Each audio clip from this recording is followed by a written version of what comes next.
This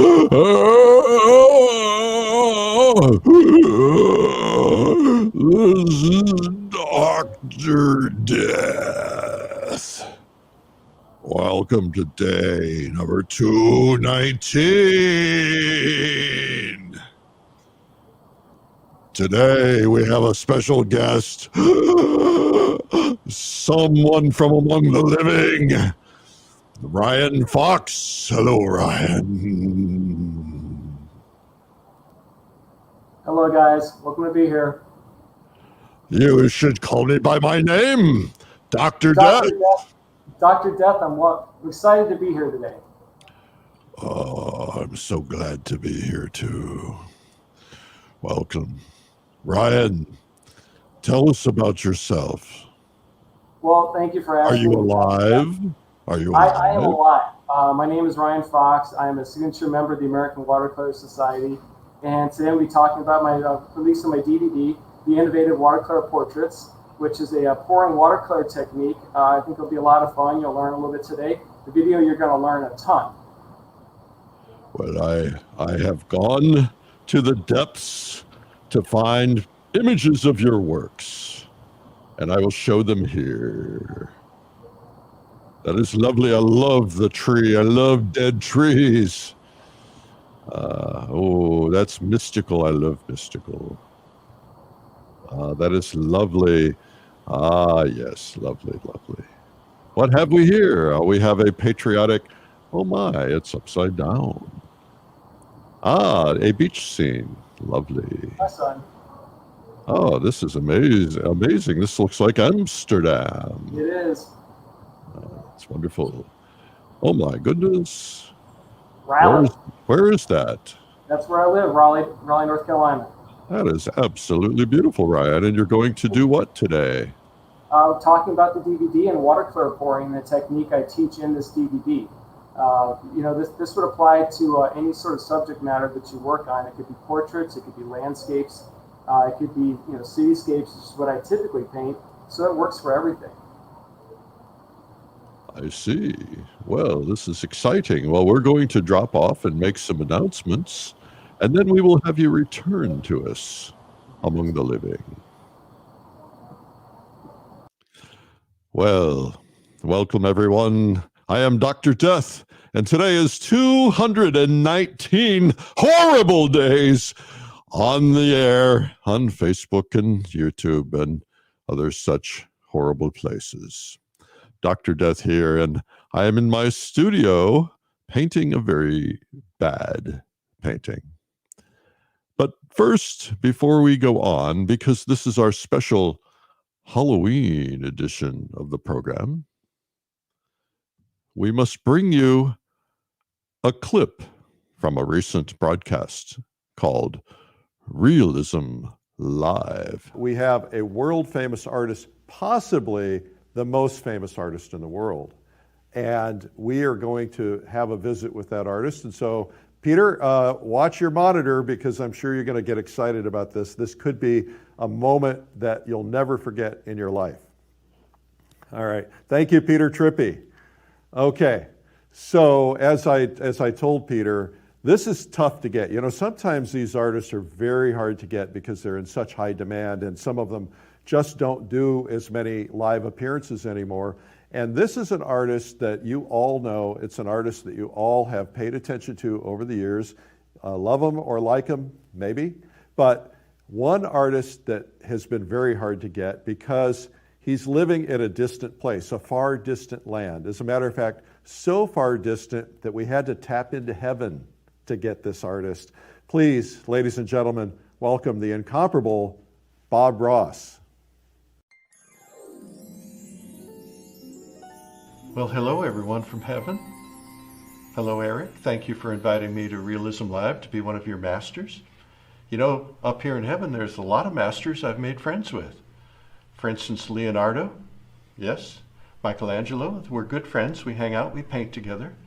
And they have wings, I have wings. As a matter of fact, up here in heaven, we paint with the wings, the feathers from wings, because feathers make really lovely, lovely brush strokes. Let me show you. For instance, you take your feather and you just put it up here and it makes these lovely, lovely brush strokes, and it makes your happy little mountains very happy. In heaven, our mountains are heavenly. We have beautiful little creatures up here, and we're going to do a snow-covered painting, a snow-covered mountain. We're just going to be really, really delicate, because we want to be delicate, because this is heaven. We can't use any of those bad words up here, you know. And now we need to lay on some snow, so we use a feather for our snow, and we just lay the snow on, and we get that beautiful, lovely snow effect. It's really special. Yes. Now we have our snow in. Now we need some happy little trees. So we're going to mix in some color, and we're going to put in some happy little trees. These are heavenly trees. You know, our pine trees in heaven have a lot of snow on them because, you know, it's cold in heaven. It's not hot. Hot is the other place. You know, we have lots of these feathers because there are feathers everywhere. The angels drop their feathers all the time. And once in a while, an angel gets kicked out. But we can't talk about that here because we're not supposed to talk about angels getting kicked out of heaven. You know, I've learned a lot from Leonardo. Leonardo says that feathers are not a good painting tool. He thinks that we should really use something other than feathers. And then we need a little heavenly water down here below. And oh, it's so beautiful. And you know, we have lots of little creatures up here. Little squirrels with little bitty wings. They just flap around and they fly and they're so happy. And sometimes they squeak by and help me paint. What? What? What do you mean I'm in the wrong place? No, it's starting to get hot. It's starting to get very hot. Where are you taking me?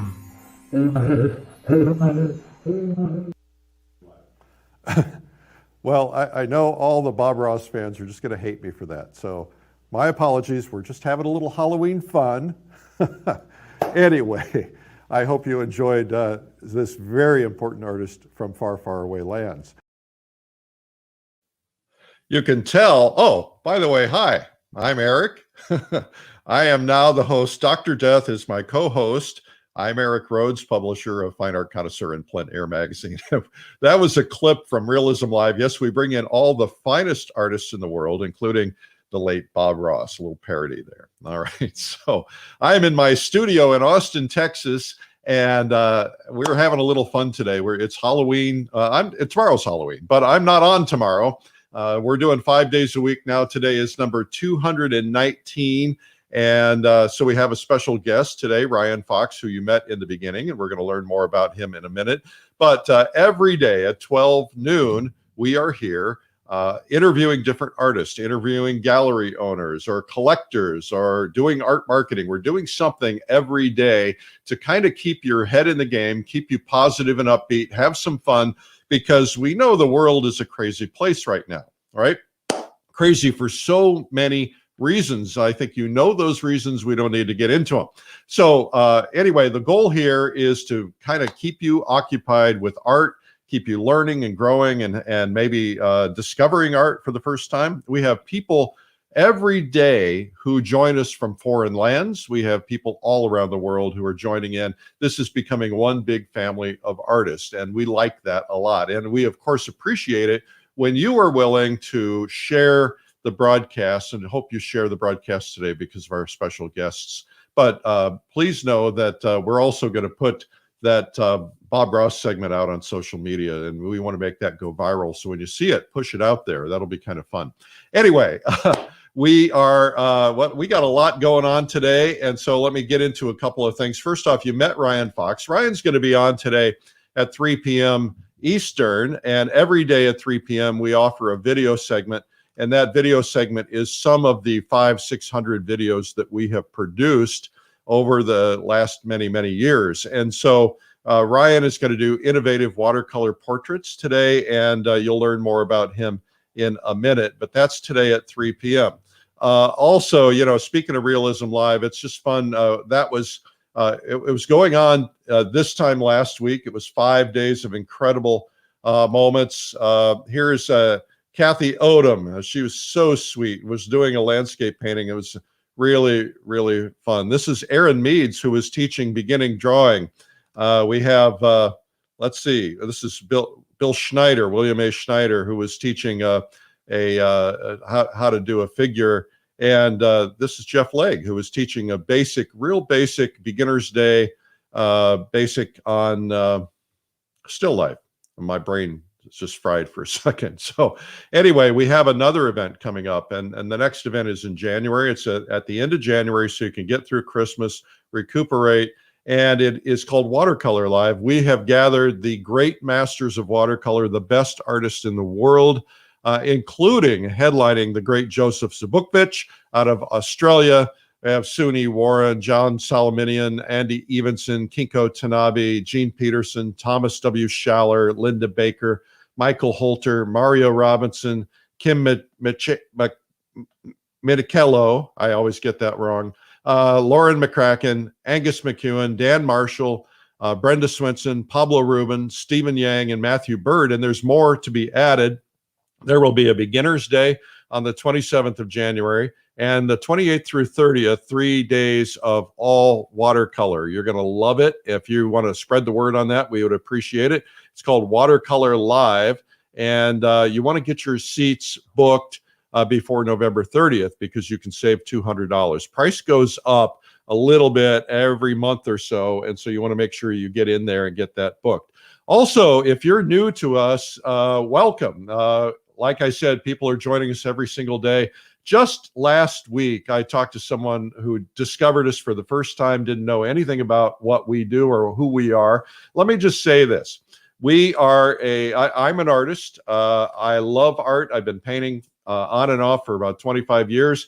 And when I fell in love with art, I decided to start publishing art magazines. And so my first art magazine was one called Plein Air magazine, and it's because I fell in love with outdoor painting. Plein Air magazine is about the outdoor painting movement. It is it's both for collectors and for artists. We have instructional art in there. We have things about the movement. We have features on great art, historic as well as living art. And Plein Air is the #1 selling art magazine in America nationwide. It's #1, excuse me, is #1 selling art magazine at Barnes & Noble, which is the largest magazine distributor in America. And so we're proud of that. We also have Michaels, 278 Michaels stores, and hopefully more to come.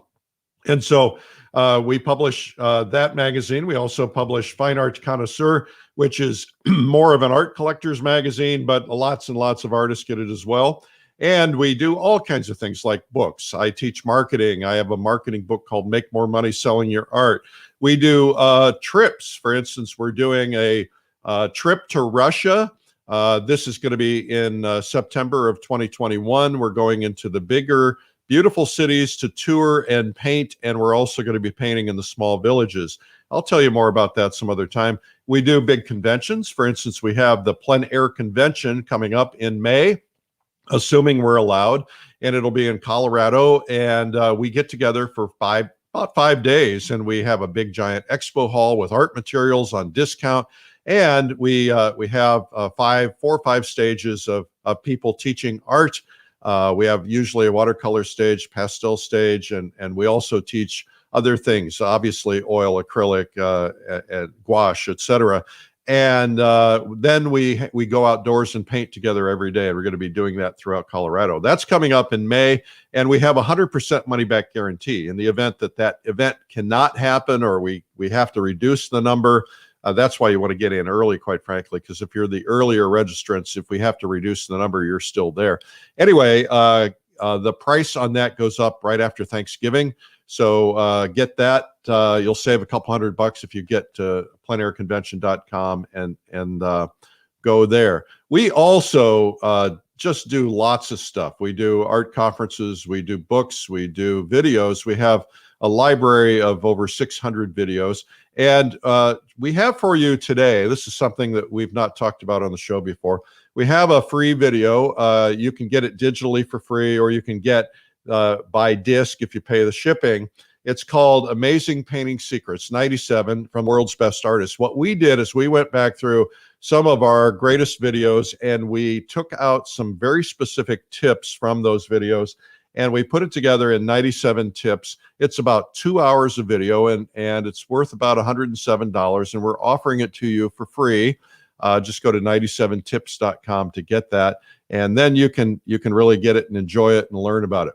Now, we're here every day, and we would love for you to subscribe. We're on YouTube at Streamline Art Video. Just go to YouTube and search Streamline Art Video. If you happen to be discovering this, people ask me every day, where can I get all the content? You know, you've been on for 219 days. Where do I find all 219 days? You find them on YouTube. You also find on YouTube the videos that we've offered every day at 3 p.m. So in reality, there's 438 things there, and that's great. But you need to go there and subscribe to get full access to everything.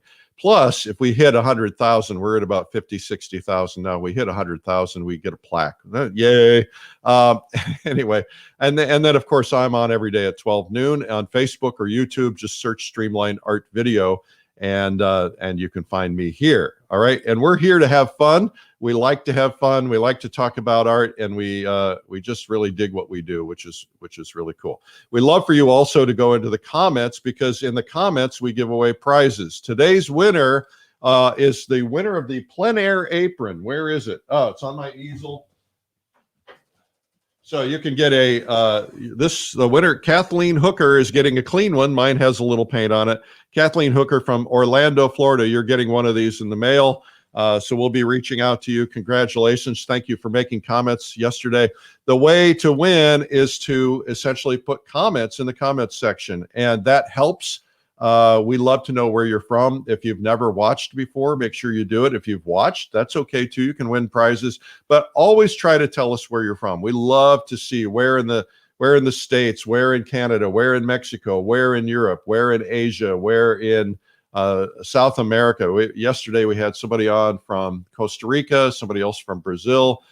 We've had people watching from Hong Kong, everywhere. So it's really been terrific. And so we would love to know where you're from. And we're giving away prizes to people around the world. So make sure you leave a comment and a prize. I always like to go to the comments and see what people are talking about. And so I will be doing that throughout the day while we're on. And of course, talking to our guest as well. I'd love for you to follow me. My name is Eric Rhoads. It's spelled differently than most. Rhoads.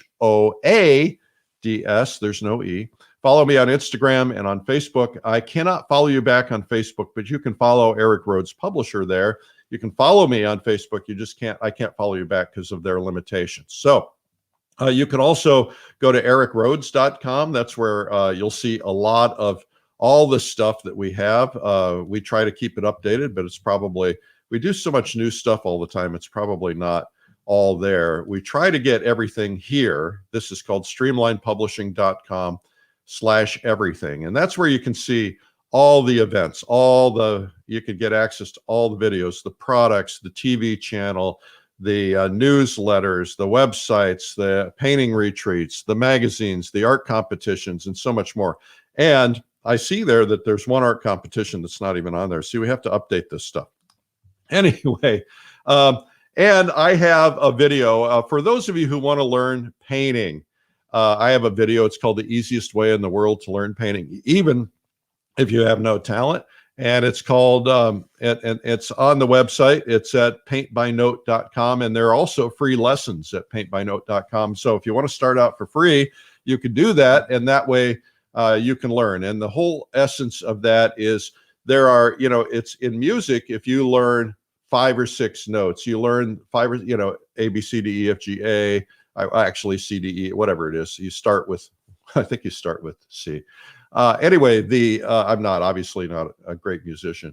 The idea is if you learn those 6 notes, you can play any song, right? Ultimately. And the same thing is true for painting. If you learn the notes, you can learn painting. And the basic foundation of all painting is what we call values. And values are basically darks to lights. And you have seen paintings that are all just darks to lights. And if you just get the darks and the lights in, you're going to have a beautiful painting. I'm looking around my studio for one. I don't have one handy, but anyway, the idea is that a painting will read well if your values are right, and then if you add color on top of it.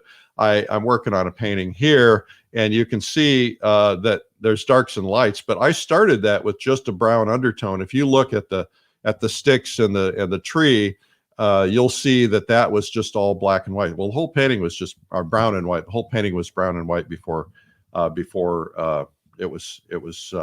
color was added. So that's paintmynote.com. Now I want to get back to our special guest.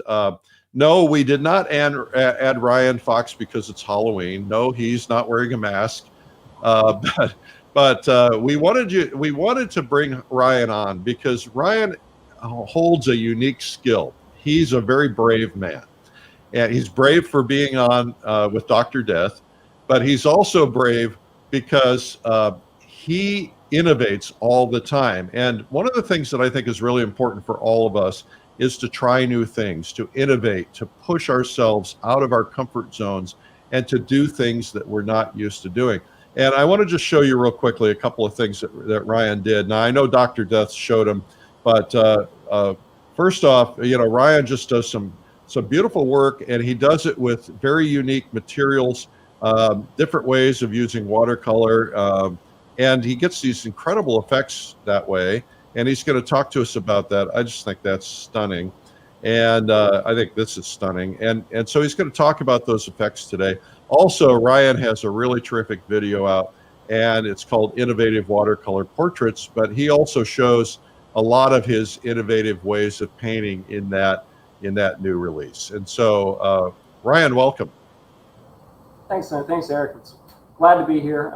It's fun to be here kind of showing the techniques and talking about the artwork. I'd like to show you guys first off where I work. I'm in Raleigh. I'm a downtown place called Art Space in downtown Raleigh, and it's 2 floors. It's 30 artist studios, and I will switch over here to a camera, and I'll show you what the inside of my studio looks like. So this is actually the studio clean, which is nice. And since we are open to the public, I do have to keep things relatively clean. Otherwise, it would just be a complete mess. So that is the studio. So anybody's welcome to come down and visit. And then I'm going to go back to here. Now, I want to talk about pouring watercolors. And Eric just mentioned a few minutes ago about, paintings are basically value studies. If you get the values right, the painting itself is going to work. And watercolor pouring is no exception. When you pour watercolor, you're working with values of colors on top of other colors. Now, I've got some images going on the top here. You see, these are all examples of poured watercolors. Can anybody guess how many colors I use in most of these paintings? 2, 3. 3. Yeah, most of the time I only use 3 colors, just primaries. You don't need that many colors because as long as you get the values correct, the paintings are going to work. Now, this process is really fun because as the name implies, you're not going to really use a watercolor brush until the very end to do your corrections. What you're literally going to do is you're going to use a combination of masking fluid. This is Pabeo. But did you say masking fluid? Yeah, masking fluid is liquid latex. So what it's going to do is when it dries on the paper, it's going to protect either the white of the paper, if you want to say that, or what it's going to do is it's going to protect the subsequent values. And eventually when these whole things are done, everything is covered in masking fluid except where the darkest darks are going to go. And that's why this process is so much fun because, it's almost like lino cuts or wood prints because you're going, light to dark. It's going to be one layer of value on top of another layer of value. And the beautiful thing about this, because you're not using a brush, you literally can alternate red, green, and red again on top of each other, and you're not going to get black. It's going to be just these beautiful layers of color sitting on top of each other, and that's why I love this process so much. And you can see in some of these examples here how there's just a lot of different colors in them, even though I'm only using 3 colors the whole time. Yeah.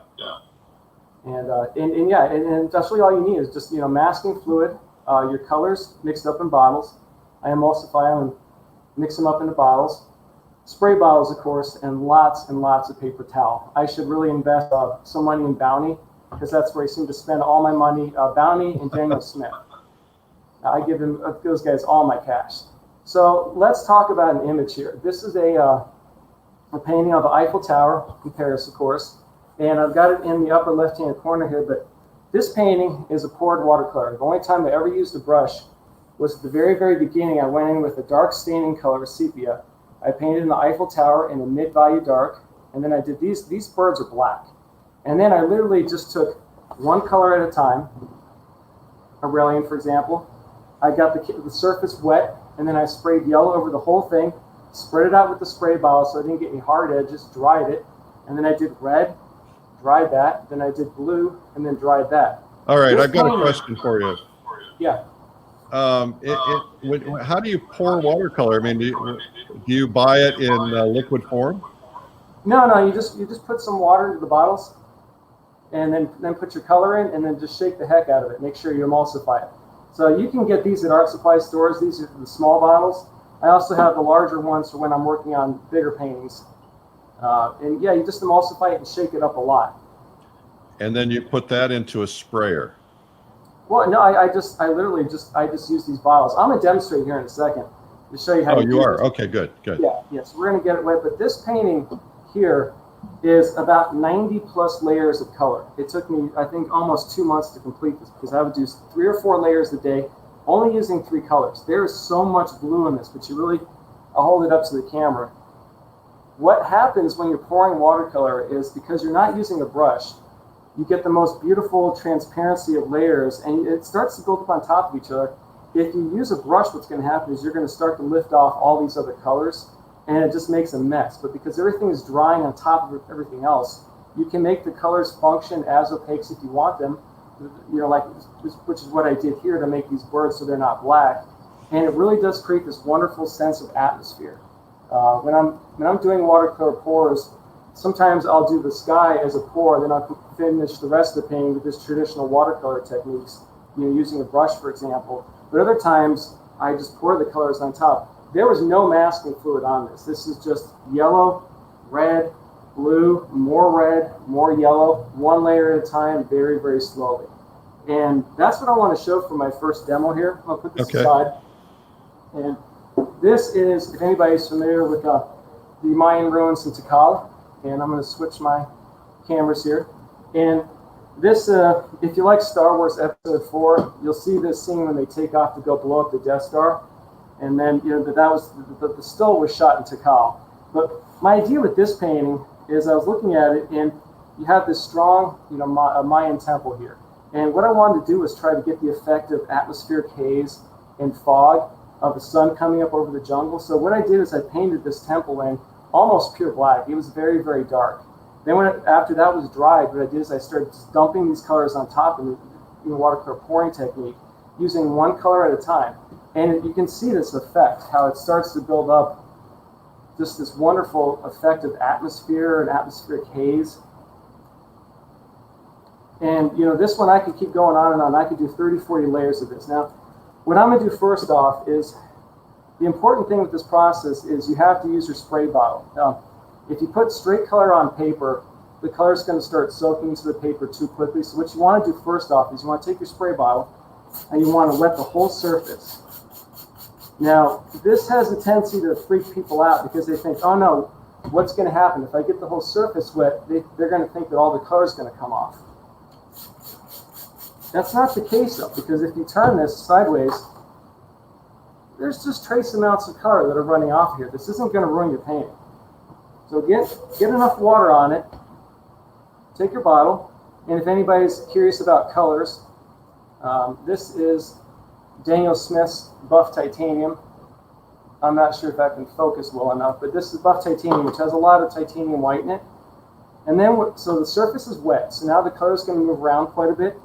And then I shook this up enough, and now I'm literally just going to drop it on top of the surface. And then the idea is let gravity do the work for you. You just start to move it around. Now, if the color isn't moving very much, you need to add some more water. But I don't mind what's going on there because it's going to literally just start to sit on top of the surface. It's watercolor. It's going to dry a lot lighter than it looks. I'm going to let it run down this direction. Again, just letting gravity do all the work here. And when I'm happy, that's when I need to stop. That's the hardest part about painting, of course. Put a little bit more water, drop in a little bit more color here.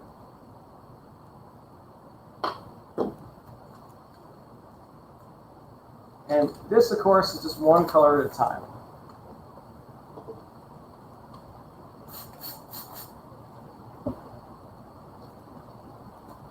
And you can see how this is really just going to sit on top of these other layers of color. I love how that's creating a misty effect.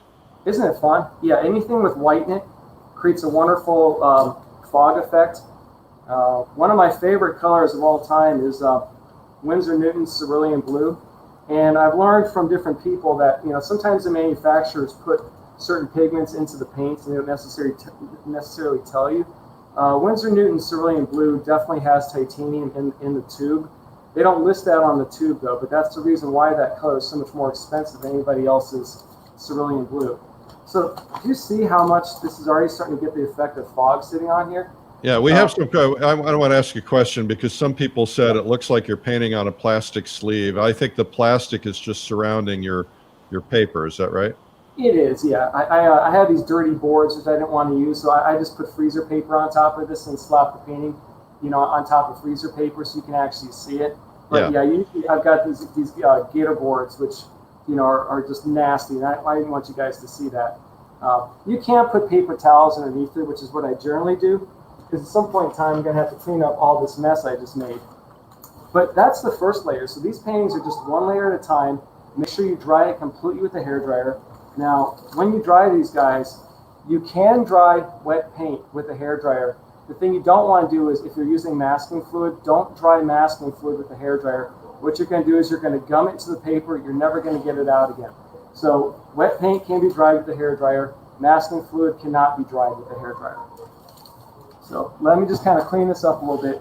And see, if I went into here and I touched this with a brush, what would happen is I would start to pull off that black paint. I'd pull off all those other layers underneath it. And that's when you start to get mud. So as long as you don't touch the paint, you just let the water do the work for you, that layer is done. So what I'm going to do now is I'm going to set this aside for a few minutes, let this guy dry. I'll show you what it looks like in about 15 minutes or so. It'll change color a little bit. All right, cool. So hello, Guatemala. First timer in Guatemala. Thank you. Guatemala was a great place. That's actually where the painting in the DVD is from. It's from Antigua. All right, I want to show you some examples of some big paintings. These are some big poured watercolors that I did. This, of course, is pretty iconic. I think everybody knows where this is. When I did this painting, I used some of the craziest colors in the world. That's Scarlet Lake. That's cerulean blue. And then I used Aurelian. And, if you try to mix these colors on a palette, what's going to happen?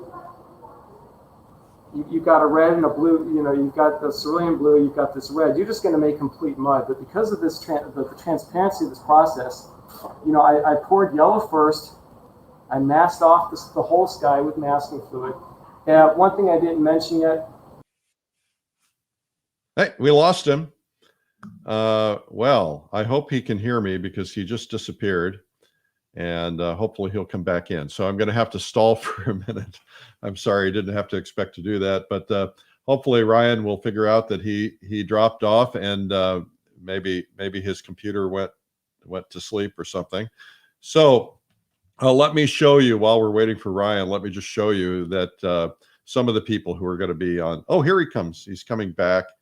All right. Hey guys, I hit a button and something went out, but it happens to me all the time.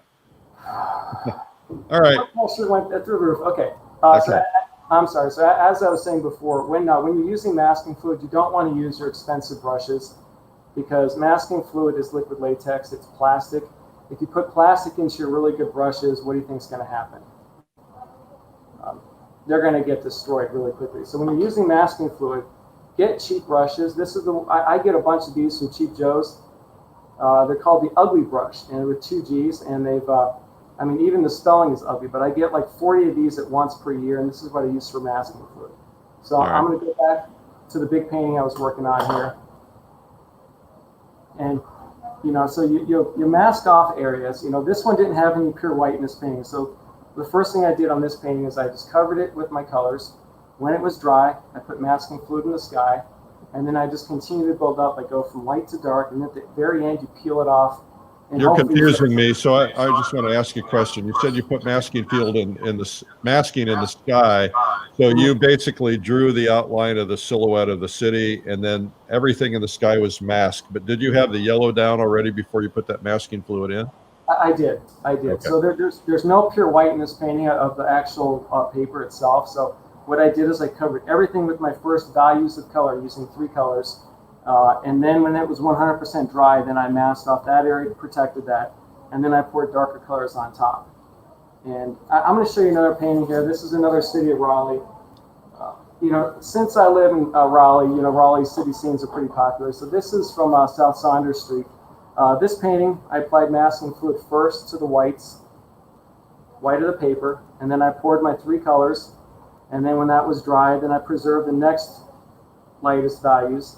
As I said, it's very similar to printmaking or lino cuts. And at the very end, then I peel everything off and I'll make a few adjustments, put some different colors into it. But, you know, those adjustments aren't hard because since I'm only using 3 colors, I continue to use those same 3 colors later when I'm trying to correct things.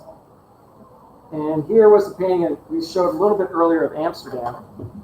And this was, you know, again, this was 4 colors. I used 2 different blues on this one. This one took me quite a long time. I was very proud of it, and then it promptly got rejected from a show I tried to enter it in. But that's art, you know, so I'll try to enter it in something else. Now, I want to show you an example of how you do all, you know, all 3 colors at once too, because I just showed you just 1 color at a time. So let me put this aside here, and then I'm going to go to this camera. Now, this painting here is of the University of North Carolina bell tower, which again is a local scene. And here is the photo. I've got the photograph in the upper corner here, and you'll see I kind of changed the photograph a little bit. I took out the bottom here, and my idea is I'm going to do a poured watercolor using 3 colors here, and then I'm going to put a monster in the background. Oh, cool! Very Halloween. I'm thinking of some like sort of Power Rangers bad guy, just, you know, some nasty monster. They're popular. It's just kind of fun to do that sometimes. So I've got, you know, I'm going to use 3 colors on this painting. I've got my 3 colors mixed up in bottles. This Scarlet Lake is a very strong color. Watch out for reds. And I've got, I don't have this label, but I'm pretty sure that's ultramarine blue. And the first thing you have to do is get the paper wet.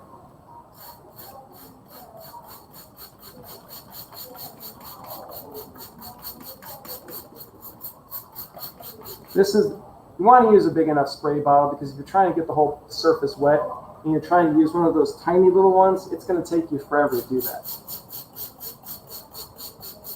So get the paper wet. Now it's not messing with your drawing. Why? No. Well, because you're not actually touching it. If you touched it with the water, that might pull off the drawing. But, you know, again, water itself isn't going to do anything bad to the paint or the drawing, because it hasn't really been activated. All right, so a little bit more water just to kind of get the water evened up on here. Ryan, do you think you could do this with oil paint? Ooh, no. Instead of water, using some kind of a Gamsol or something? Well, I mean, I guess you technically could, but you'd have to thin it down so much that I don't know. I just don't know why. Just, you know, maybe with acrylics you could, but yeah, I mean, with oil paint, technically you could, but I don't know if you get the same effects because the way that water acts as a barrier, prevent the color from going into the paper too quickly. So the idea is once you put the colors on top of the paper, they're just moving around next to each other, which is why it doesn't make blacks or nasty grays. They're just these beautiful grays. What did you do the drawing with? Was it charcoal or pencil or?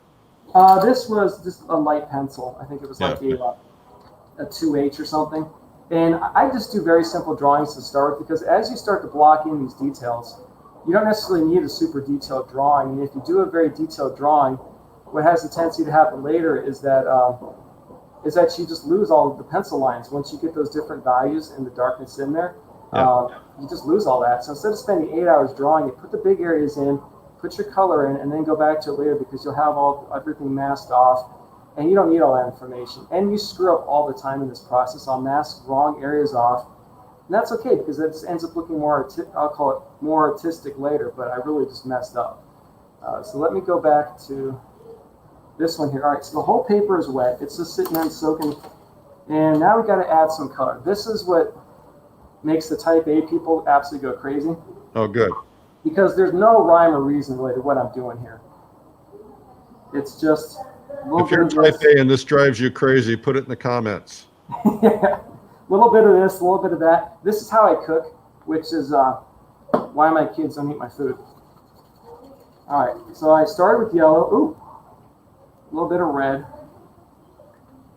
I'm using hot press paper today, which I never use, but we have a big thing in Raleigh every year, which is Art of the Carolinas, Yeah. which is like a big trade show where you can buy all kinds of stuff, and that's where I usually get all my paper. Well, unfortunately, it was canceled this year. So I'm getting low on paper, and I got to figure out what I'm going to do. All right, all the colors down here now. Now this is the fun part. It's just time to move it around and let it do. I think this is Zen for me. It's Buddhist. This is very Halloween. It can be, yeah. So I forgot to mention, but I had applied masking fluid to the lightest areas of this painting. I'm not on the right slide, sorry. No. So you just go back and forth, and if the color isn't going someplace, it's because you don't have water there. You can put water there. This is a very light layer for the first layer. I could certainly get a lot darker, but since I want to get a monster in the background, I probably will end up negative painting the monster. So what I might just do is mask off the sky and then pour darker values around wherever the monster is going to be.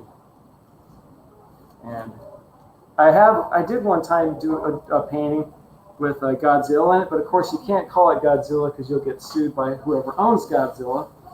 So don't do that. Yeah, I'm afraid I'll get sued by Bob Ross. That's why I said it's parody. Yeah, you got to change the name a little bit, Bob Cross or something. All right, I'm going to do a little bit more color just to show you. Watercolors dry so much lighter. I still get messed up by that sometimes. I think my values are dark enough, and I look back 10 minutes later and they're not. You can really see how that masking fluid it's avoiding it. It does, That's and very cool. sometimes you have to watch out for masking fluid though, because it'll stop the color from going into there. Somebody said you could put that on one of those spin art things. Oh, that would make a mess. This is so much fun. I love this. You could. So, and so one of the hardest things about this though is when you're happy with what's going on, you just have to stop. Yeah. And What kind of ratio of water to paint do you put in your bottles? It completely depends. That's a good question, but it really depends on the strength of the color. Reds can be very strong. Phthalo blues can be extremely strong. Yellows are usually very weak. So, it all depends on what color I'm using. If I'm using yellows, I put a lot of yellow into the bottle. If it's reds, it just depends on the red. This Scarlet Lake here is a pretty strong color. This has been watered down a lot. This says Potter's Pink, but this isn't Potter's Pink. This is Cinnabar, which is a very strong color. Yeah, it really just depends on the color. And when you paint, there's certain colors that last forever. Cadmium Burnt Orange by Daniel Smith. Like I could go through one tube of that paint in probably 5 years. It's so strong. Really? Do you have you have to wait till this is dry before you pull the masking fluid off? You do, yeah. And again, you can use a hairdryer at this point in time to get this dry, but you don't want to use it to dry masking fluid. And it really doesn't take that long to dry these guys if you're using a hairdryer. I'm pretty lazy though. I don't like to just sit there with the hairdryer going back and forth. And I do have a hairdryer down here. I'm not going to use it right now, but you could just sit here and go like this. It'll take 5 minutes, then it'll be dry. But what I usually do when I'm working on these guys is while I'm working on one painting and it's still wet, I just put it aside and start working on another painting of the same colors. But I thought you said don't use hairdryer if you're using masking. Well, no, once masking fluid is dry 100%, then you can use a hairdryer on top. Okay, I see. But don't use it to dry a hairdryer. Now, a thing I love to do is to kind of flick color back in later once it's still wet. This is a little bit wetter than I would usually do this, but I just like to flick some color into here. And it gives a little bit of energy. This red is pretty strong too, so I'm going to shake this up a little bit more. And just kind of let that just diffuse a little bit and blend out. It just, that might have been too much. If it's too much, don't freak out too much, because you have to remember, this is the very first layer. It's going to dry a lot lighter. What's going to happen when the entire paper is dry, you're going to have to go in with masking fluid, and you're going to have to apply it to this value then that you want to preserve and save. So you might mask off the sky area, except around where the monster is going to be next. And that takes 15-20 minutes to put the masking fluid down, and you have to let that dry. And that's why I like to work on several of these guys at once, because I'm not very good at just sitting still, twiddling my fingers. I'm terrible at that. So I'm constantly working on 2 or 3 at the same time. But you'll see how these colors start to change now. I'm going to hold this up a little bit. You can really see the granulation in this here. And if you tap the bottom of the board a little bit, it has a tendency to bring the granulation up a little bit more. I do enjoy working with granulating colors. I just like that look. I love the reticulation you get with watercolor. And again, I think that's something that, I know I'm kind of partial to watercolor, but I think it's kind of unique to the medium. Whenever I try oils or acrylic, I can't get the same effect. Yeah. Getting great atmospheric effects, according to Anne here. She loves it. Yeah, and these are fun, and they start really light like this. And I have some paintings where I do 25 to 30 layers before I'm done. Wow. Just very slow, very methodical. The hardest point is, it's hard to see what you're doing sometimes because things are covered in masking fluid. Right.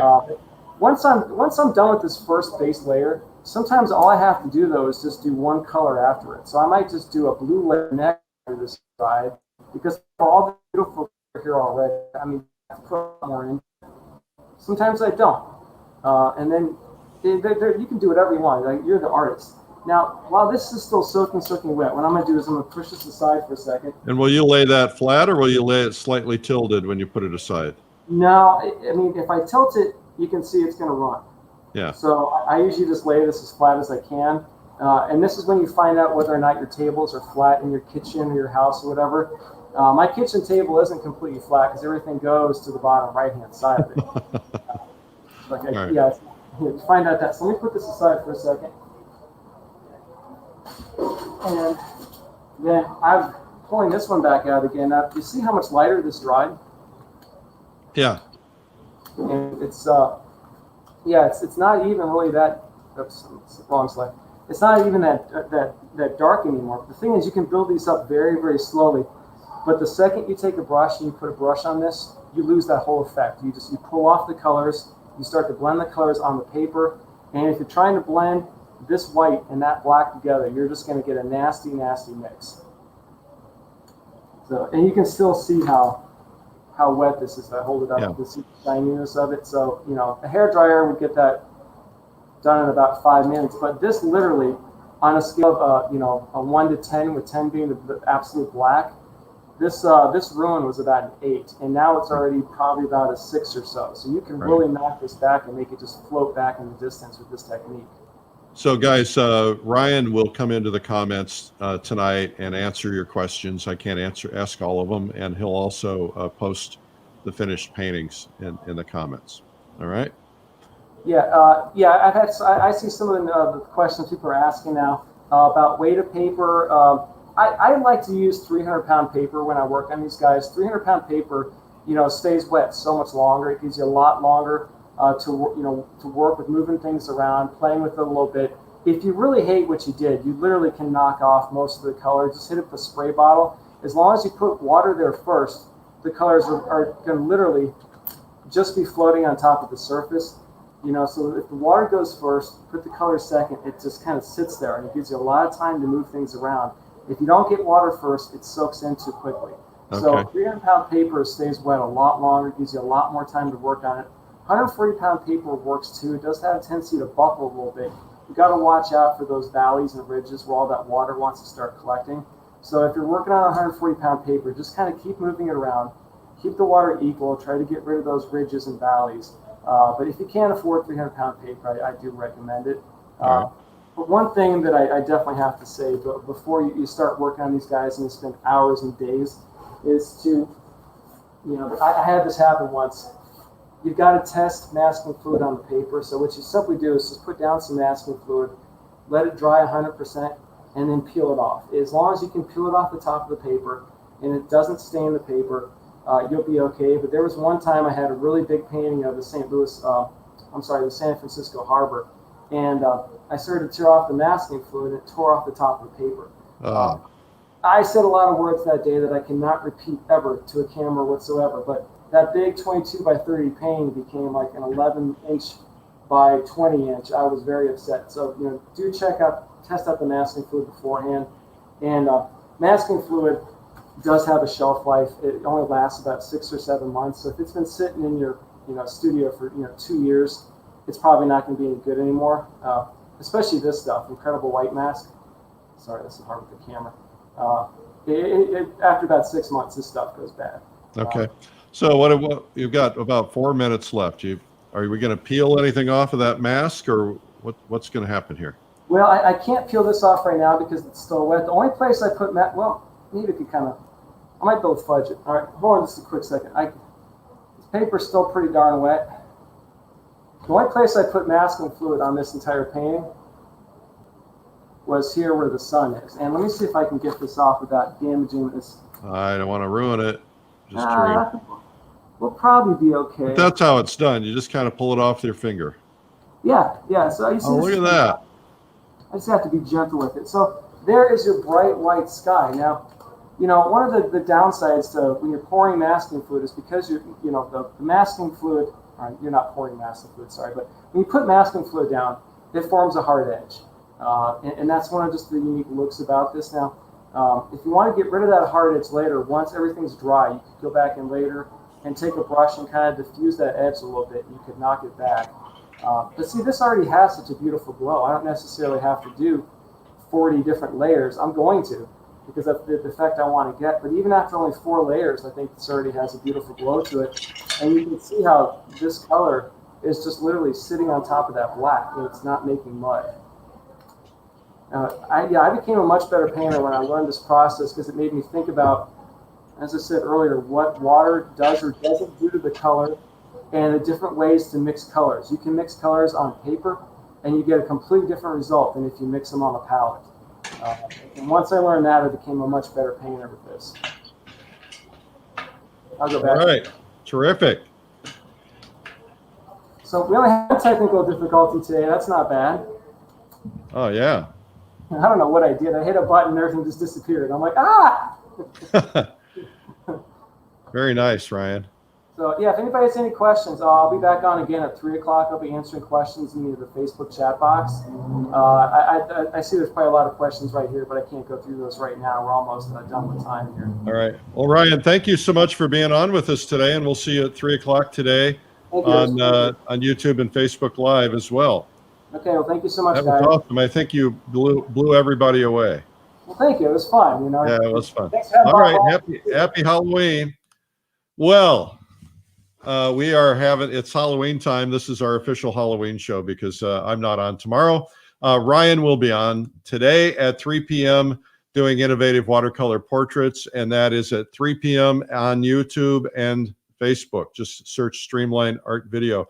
Also, his video is about this process, doing portraits. It's called Innovative Watercolor Portraits. It's available at lilyartvideo.com. Just search Ryan Fox. Okay.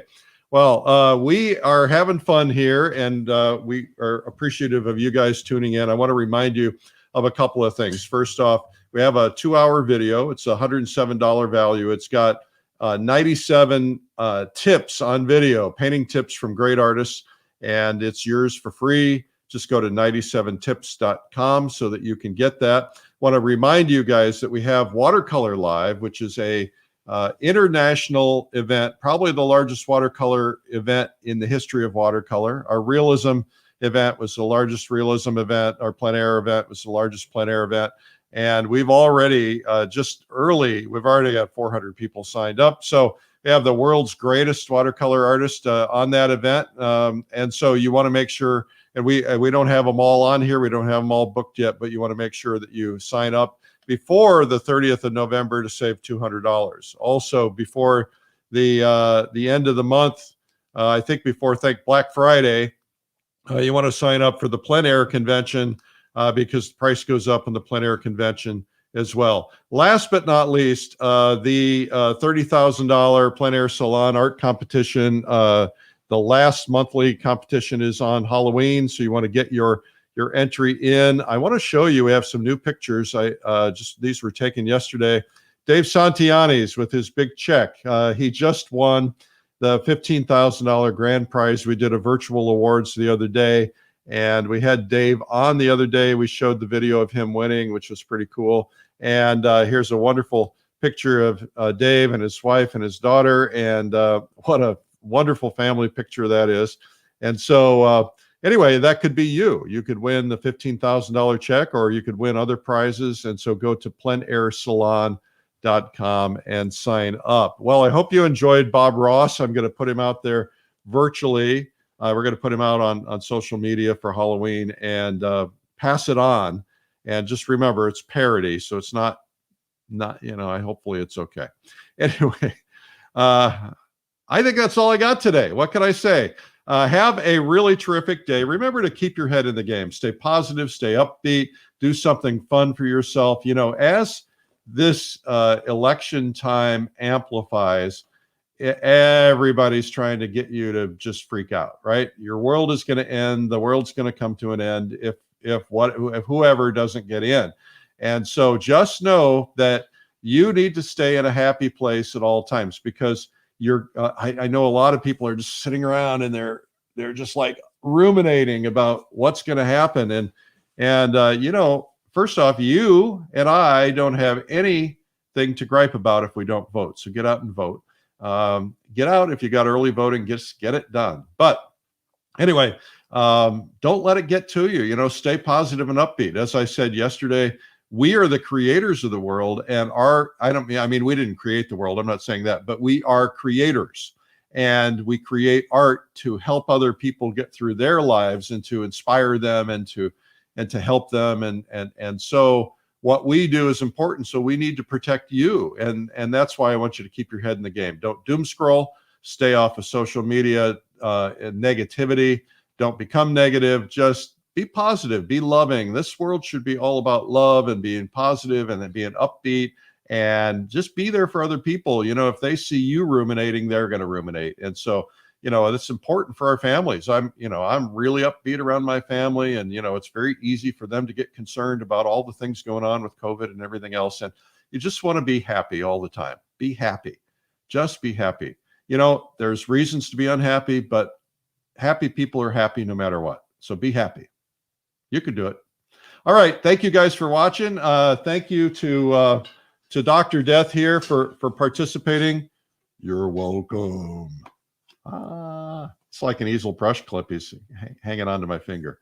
All right. You guys have a great day. Remember to put comments in the comments section to win prizes. Remember to sign up for watercolorlive.com and to sign up for pleinairconvention.com before the prices expire, and the Plein Air Salon. I will see you on Monday. I'm taking the weekend off. Yeah, I get a day off. I think we're going to go camping. Thinking about it. All right. You guys have a terrific day. I'm Eric Rhoads, publisher of Fine Art Connoisseur and Plein Air magazines and all the other art stuff we do. And we're grateful for you. Thank you for being here. Bye-bye.